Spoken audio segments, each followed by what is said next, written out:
Bonjour à toutes, bonjour à tous. Regardons de plus près ces fameux flux de trésorerie. Comment ils se calculent, de quoi sont-ils composés et qu'est-ce qu'ils signifient? Donc je reviens juste sur ce que nous avons vu, la trésorerie ce sont les disponibilités d'une entreprise. On n'est plus sur un potentiel, on n'est plus sur quelque chose qui est virtuel. Et on va donc mettre en relation avec cette trésorerie des placements à court terme qui a priori ne comportent pas de risque de fluctuation, notamment qui ne risquent pas de perdre de la valeur et qui peuvent rapidement être rendus liquides, c'est-à-dire disponibles. Et cette trésorerie, eh bien, c'est souvent le cœur de la guerre, le nœud de la guerre. C'est celle qui va permettre à une entreprise de faire face à ses besoins financiers à court terme. Et plus largement, la trésorerie, eh bien, c'est ce qui assure sa pérennité.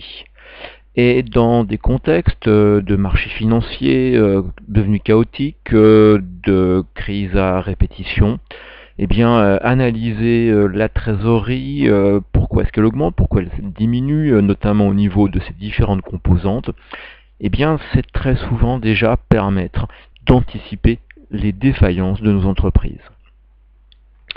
Parce que il ne faut pas oublier que notre trésorerie, eh bien, elle a tendance à, la mauvaise tendance d'ailleurs, à subir les contre-coups de dépréciation d'éléments que nous possédons, notamment cela touche les stocks, ça peut toucher aussi d'autres éléments.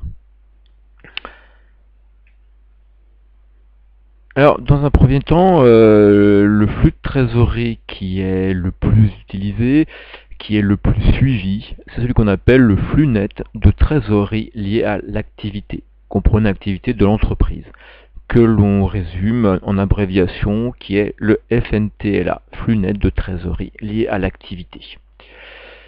Et ce flux net de trésorerie lié à l'activité, ça reste quelque chose qui pour nous est globalement compliqué à définir. Le meilleur moyen peut-être d'y arriver, c'est de dire ce qu'elle n'est pas. Donc c'est dire que finalement le flux net de trésorerie lié à l'activité, eh bien c'est toute la trésorerie qui ne correspond pas à des opérations d'investissement ou des opérations de financement. Quand je pense aux opérations d'investissement, par exemple, je pense au fait qu'une entreprise peut acheter une immobilisation, qu'elle soit corporelle, incorporelle, financière, ou qu'elle revend, elle se sépare d'une de ces immobilisations. Là, on est face à de l'opération d'investissement. Les opérations de financement, eh bien, c'est celles qui visent à permettre d'obtenir des sources de financement. Par exemple, votre entreprise peut accéder à un nouvel emprunt. Vous aurez une entrée de trésorerie de financement. Cette entreprise rembourse un autre emprunt. Vous avez une sortie alors de trésorerie, mais de nature également financière. Donc quand vous avez à peu près fait le tour de ces deux types d'opérations, ce qui reste, c'est ce qu'on va considérer lié à l'activité. C'est donc ce qui nous permettra de dire ces opérations liées à l'activité, eh bien, génèrent des flux nets de trésorerie liés à l'activité. Flux qui peut être bien sûr négatif ou positif. Et ces opérations liées à l'activité, on en a de deux grandes natures. On a celles qui vont beaucoup être suivies, c'est celles qui sont liées à l'exploitation, c'est-à-dire en fait à un lien direct avec le métier. Ces opérations d'exploitation, eh bien, permettent de calculer, le terme peut légèrement varier, soit un excédent de trésorerie d'exploitation, soit un autre terme peut être utilisé, on va parler de flux de trésorerie d'exploitation. Et là, suivant les documents que vous aurez en main, vous pouvez avoir ces légères peut-être subtilités, ça recouvre le même calcul, les mêmes montants, il n'y a que le titre qui change un peu. Et l'autre partie, c'est les opérations qui sont liées à l'activité, les autres opérations. Et quand vous prenez l'excédent de trésorerie d'exploitation et que vous lui rajoutez les flux de trésorerie sur les autres opérations liées à l'activité, vous obtenez notre fameux FNTLA, ce que je vais utiliser maintenant comme abréviation d'ailleurs. Alors, concentrons-nous tout d'abord sur excédent ou flux de trésorerie d'exploitation. Ce qu'il faut avoir en tête, eh bien, c'est que quand on s'intéresse par exemple à notre compte de résultat, déjà, on n'a pas forcément que des éléments qui sont encaissés ou décaissés. Et donc il y a de fréquents décalages dans les paiements. Paiement de charge, paiement qui nous est versé pour les produits. Donc il va falloir tenir compte de cela lorsqu'on va calculer ce fameux flux de trésorerie d'exploitation. Plus exactement, par exemple, si je m'intéresse au chiffre d'affaires, a priori quelque chose qui est par nature encaissable, eh bien, on va pouvoir dire sur un exercice donné, nous avons réalisé un chiffre d'affaires. D'accord. Mais ce chiffre d'affaires n'est pas immédiatement encaissé. On a tout d'abord le chiffre d'affaires qui correspond à ce que l'on ne nous a pas encore réglé de l'exercice précédent. Ça sera encaissé sur les premières semaines ou les premiers mois de l'exercice nouveau.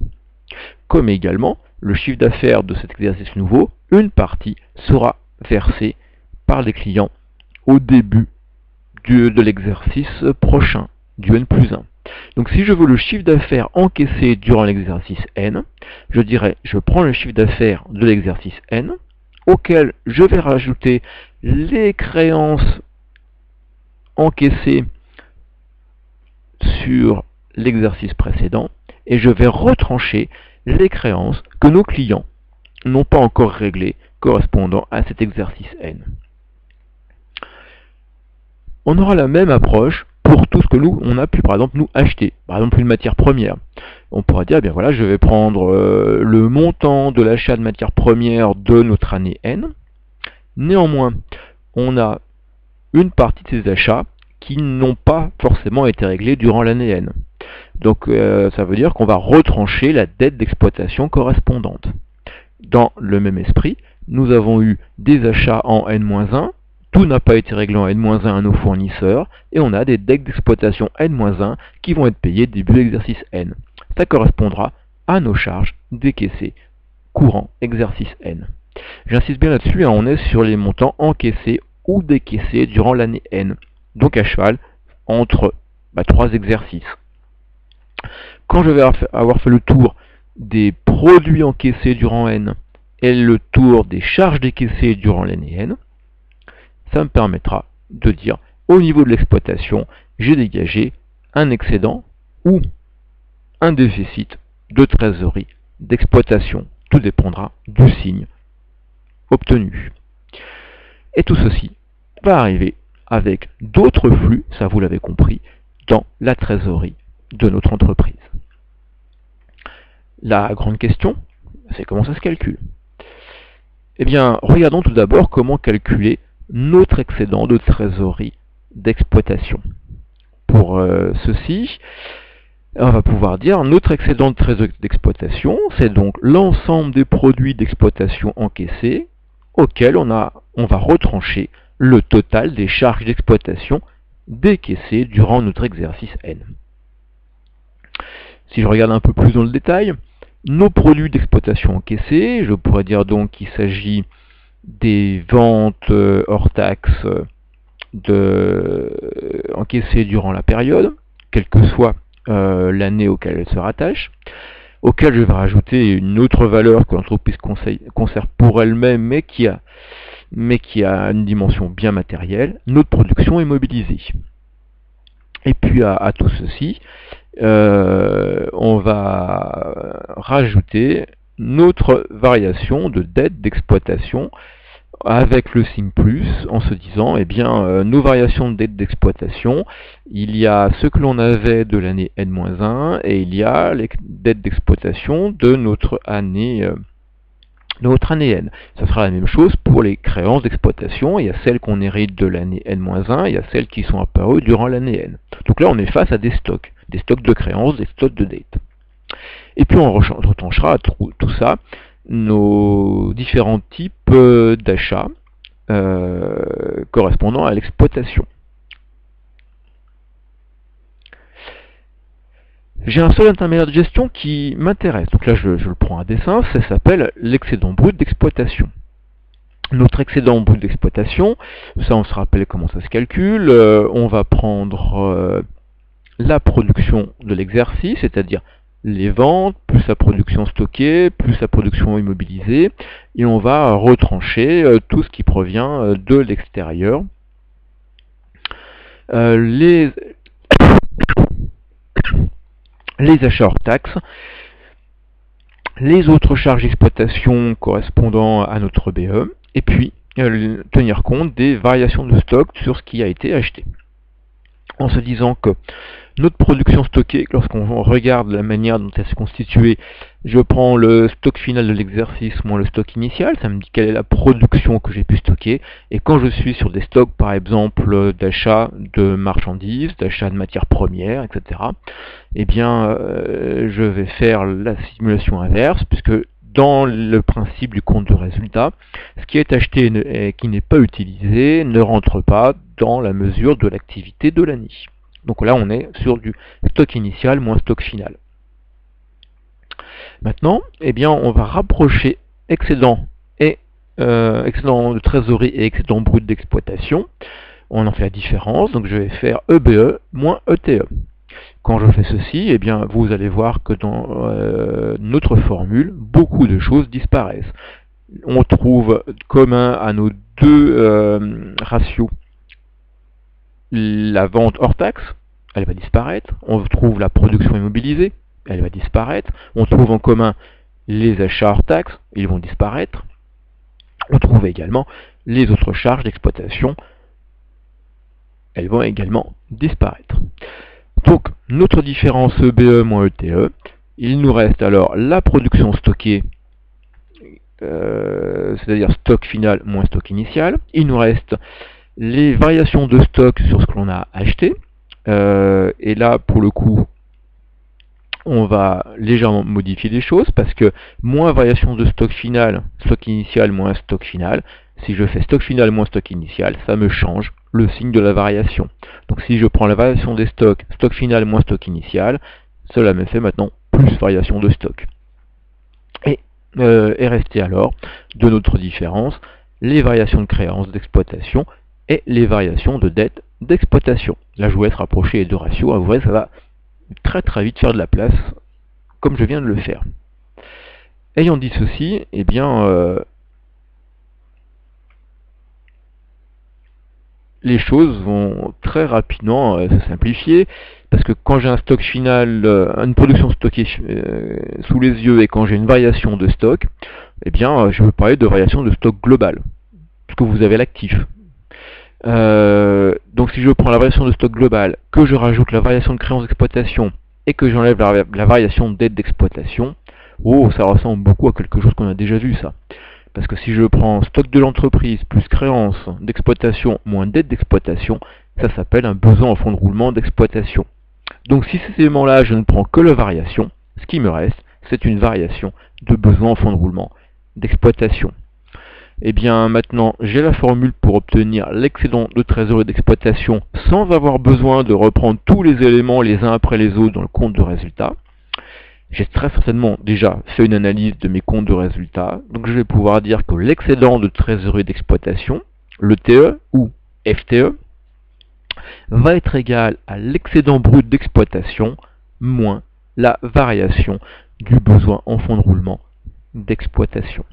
Voilà, et cette formule-là, c'est à graver dans un coin, c'est très très pratique pour pouvoir savoir si on a une entreprise qui est plutôt en train d'augmenter sa trésorerie durant l'exercice du fait de l'exploitation, ou au contraire, va avoir une trésorerie qui va être consommée. On y revient dans quelques instants. L'utilité de cet indicateur, c'est l'effet de ciseau. Donc imaginez par exemple que vous vous trouvez avec une entreprise dont le chiffre d'affaires est en augmentation. Vous arrivez à savoir, en fonction du chiffre d'affaires, quel est le BE que vous pouvez espérer obtenir. Là, on est vraiment sur la partie très rationalisable des prévisions pour une entreprise.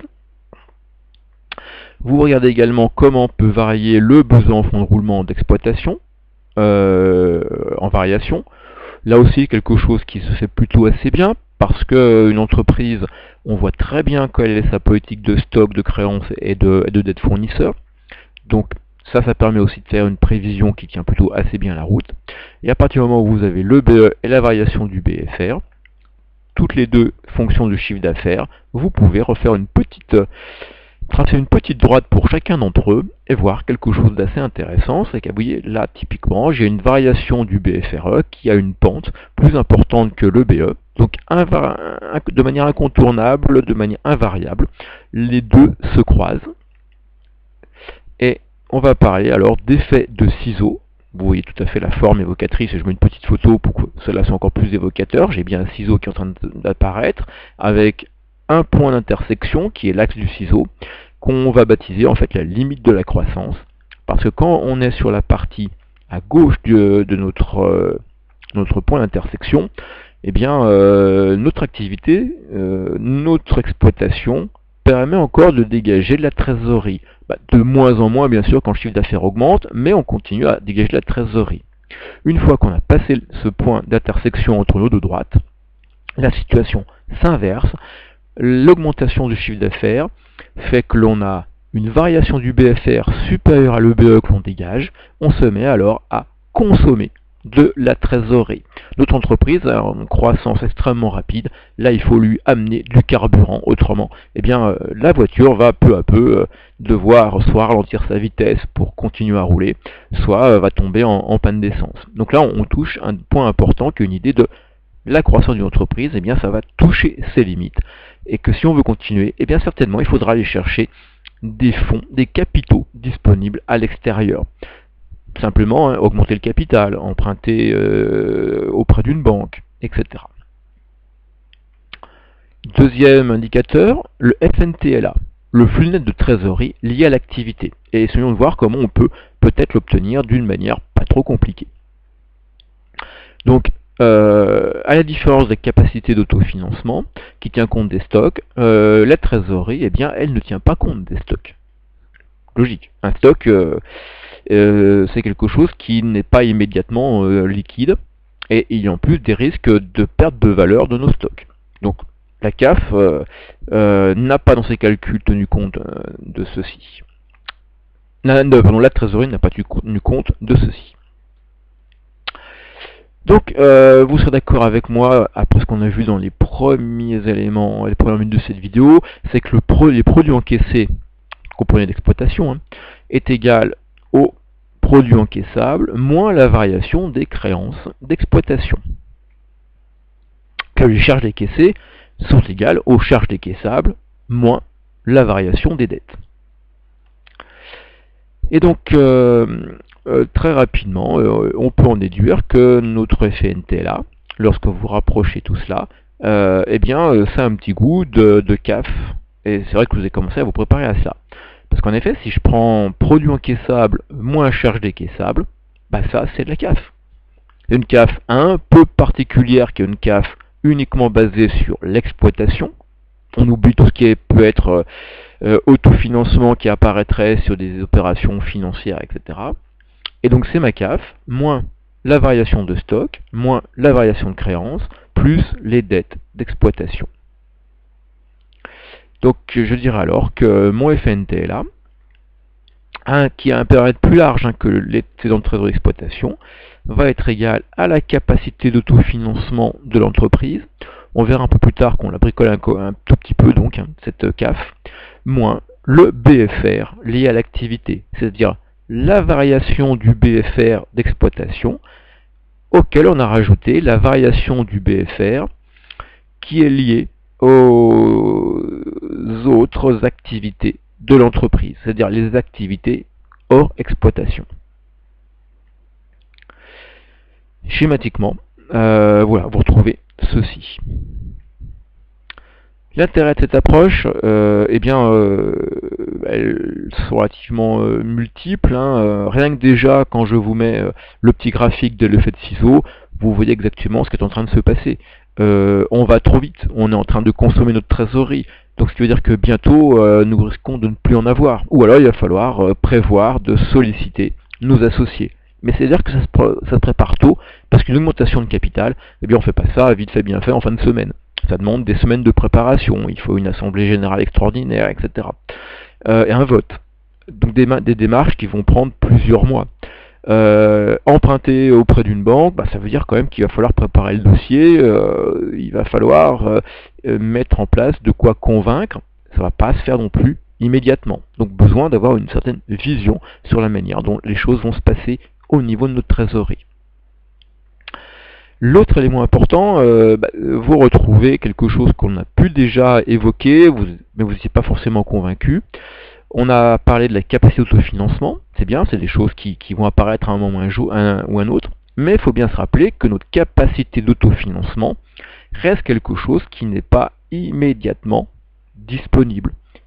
C'est quelque chose qui apparaît dans le courant de l'année, mais qui peut aussi dépasser le cadre de votre exercice, parce que vous aurez, par exemple, votre chiffre d'affaires de décembre qui sera à régler en janvier ou février de l'exercice suivant. Donc la CAF, oui, c'est un potentiel de financement, mais non, pas immédiatement disponible, il y a un décalage dans le temps. Et je vous ai mis un petit tableau pour que vous puissiez regarder ça de plus près également. Non seulement il y a ce côté potentiel de la CAF, mais il y a l'impact de notre variation de BFR d'activité. J'ai mis 3 situations là schématiquement. Une entreprise qui dégage 100 de capacité d'autofinancement. Par contre, qui est peut-être un peu des fois soit stricte, soit trop laxiste sur sa politique de gestion des stocks, des créances, des dettes. Donc imaginez le premier cas, vous avez une variation de BFR d'activité. Cette variation est une variation à la hausse du BFR, vous êtes à plus 120, résultat des courses, 100 de CAF, auquel vous retranchez 120 de variation de BFR, et bien votre FNTLA est négatif. Ça veut dire que vous consommez de la trésorerie. La question très rapidement qu'il faut se poser, c'est est-ce que jusque-là on a assez de trésorerie de manière à pouvoir tenir, ou au contraire, est-ce qu'il va falloir trouver un moyen de faire face, soit en diminuant le BFR, soit en allant chercher les fonds nécessaires. J'en ai déjà parlé.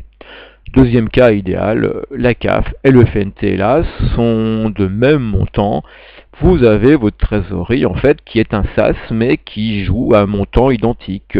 Vous allez avoir de la trésorerie en 30 égale pile à 0, 100 de CAF moins 100 de variation de BFR. Ça ferait pas mal.